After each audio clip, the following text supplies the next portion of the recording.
अपनी महिमा के लिए इस्तेमाल करें। अपनी योजना के साथ हमारे जीवन को आगे बढ़ाते हुए अपनी महिमा को लें। तो ऐसे सारे योजनाओं में शामिल होकर बढ़ना हमारे लिए एक सौभाग्य की बात है। और यदि ये सौभाग्य हम अपने जीवन में प्राप्त करते हैं तो परमेश्वर कहता है कि मैं उच्च कोटि पर बढ़ाऊंगा, उच्च कोटि पर ले जाऊंगा। और वो परमेश्वर ऐसा करने में सक्षम भी है। आज के मनन के लिए रोमियो के पत्र 9 अध्याय को हम आरंभ करेंगे। और आरंभ करते मैंने जब उसमें पढ़ा कुछ बातों को, एक वचन से लेकर 14 वचन तक कुछ ऐसी बातें लिखी हुई है, आप स्वयं पढ़ सकते हैं, जिसमें बहुत सारी चीज़ों का मनन किया जा सकता है और बहुत लंबा लंबा विषय वो हो सकता है। मैं वो सारी चीज़ों को छोड़ रहा हूँ, कभी हुआ तो फिर हम उसमें चर्चा कर पाएंगे और सीख पाएंगे उसमें से। पर आज एक वचन को 15वां पद यहाँ पर मैं पढ़ना चाहता हूँ, क्योंकि वह मूसा से कहता है, मैं जिस किसी पर दया करना चाहूँ उस पर दया करूँगा और जिस किसी पर कृपा करना चाहूँ उसी पर कृपा करूँगा। अतः ये ना तो चाहने वाले की ना दौड़ने वाले की परंतु दया करने वाले परमेश्वर की बात है।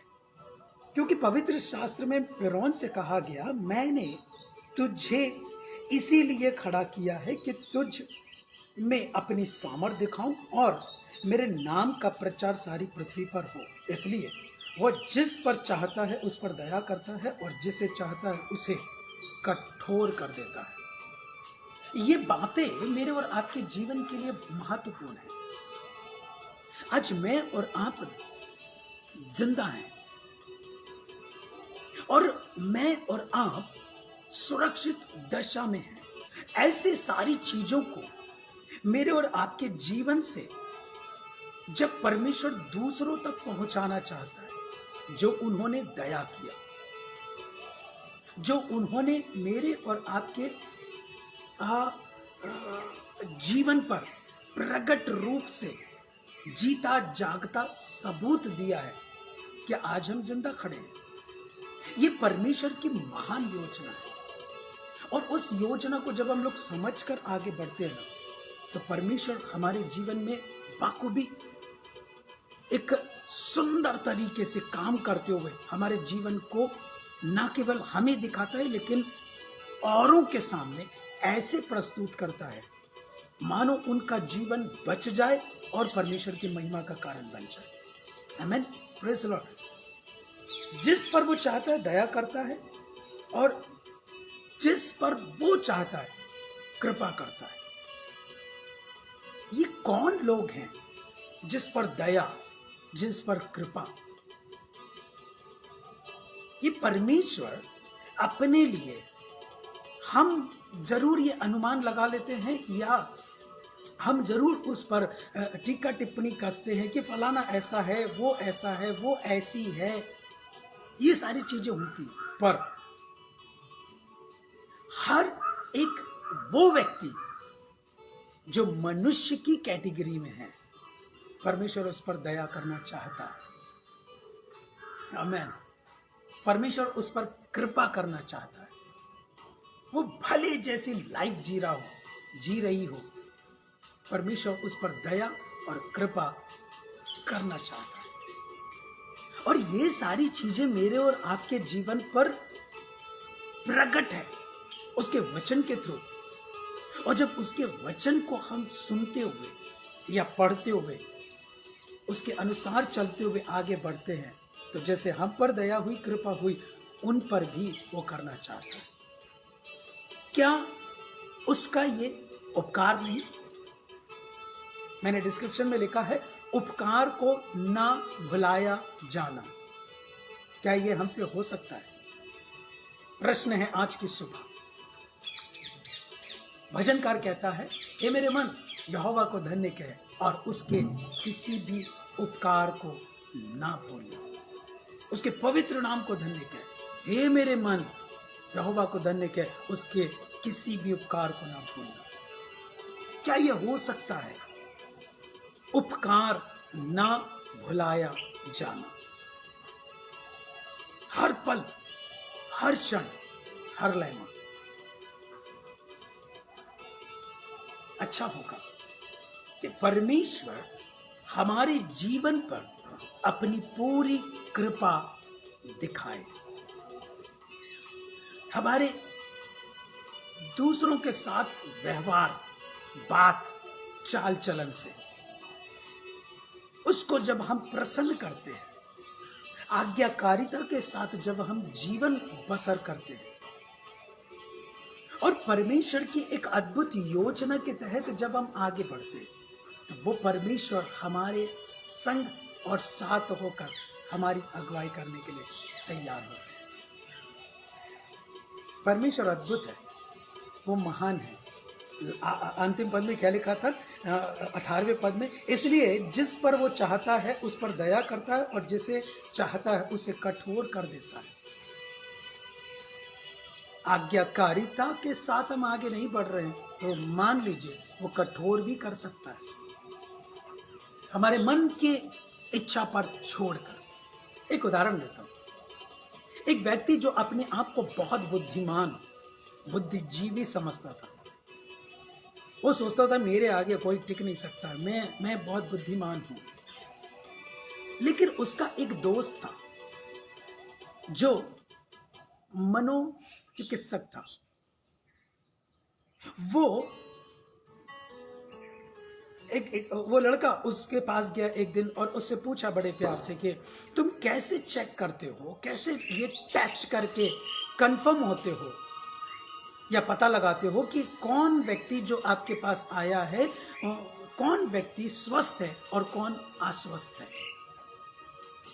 उसने बोला बड़ा सिंपल है, एक बाल्टी रख देता हूं मैं और उस बाल्टी के पास एक चम्मच और एक मग रख देता हूं और आने वाले उस व्यक्ति से बोलता हूं इस बाल्टी को खाली करना।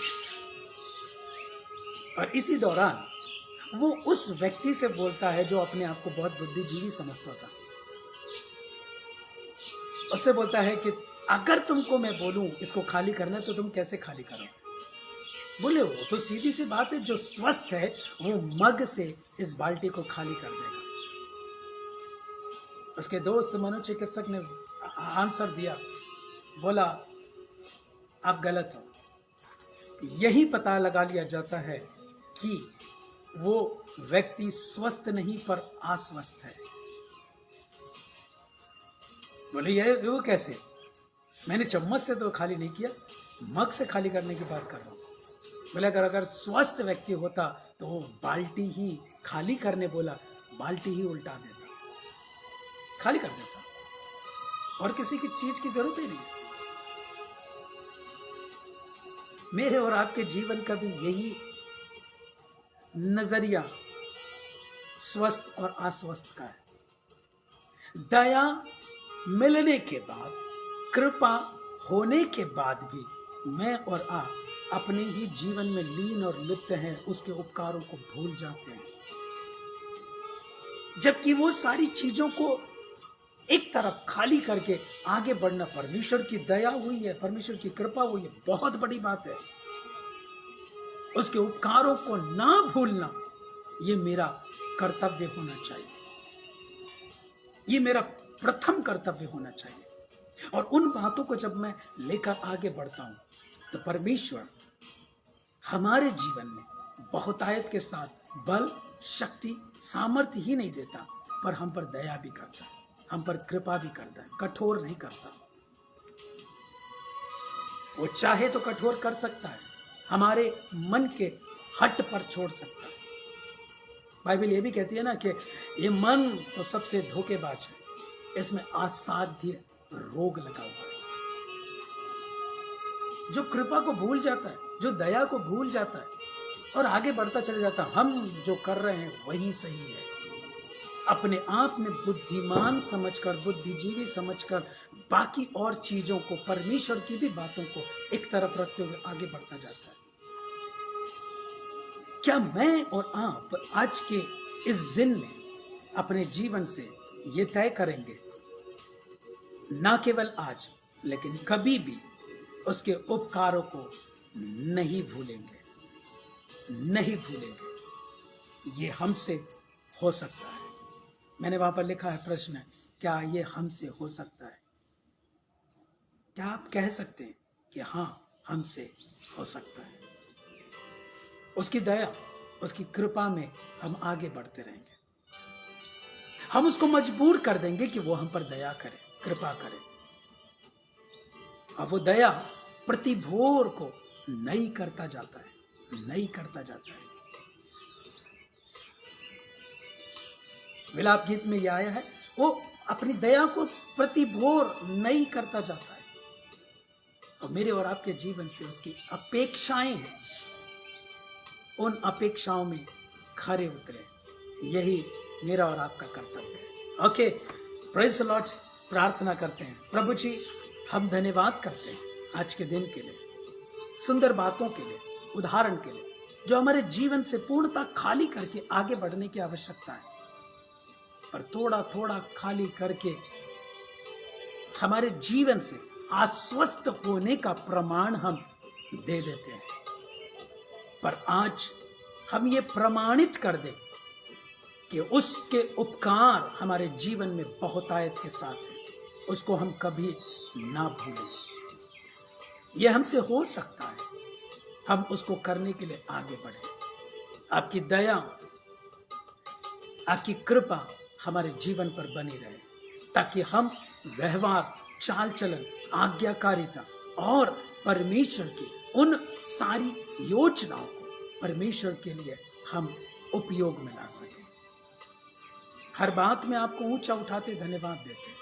सारी महिमा आपको मिले ईश्वर के नाम से, आमीन। God bless you, take care. परमेश्वर बहुतायत की आशीष आपको दे।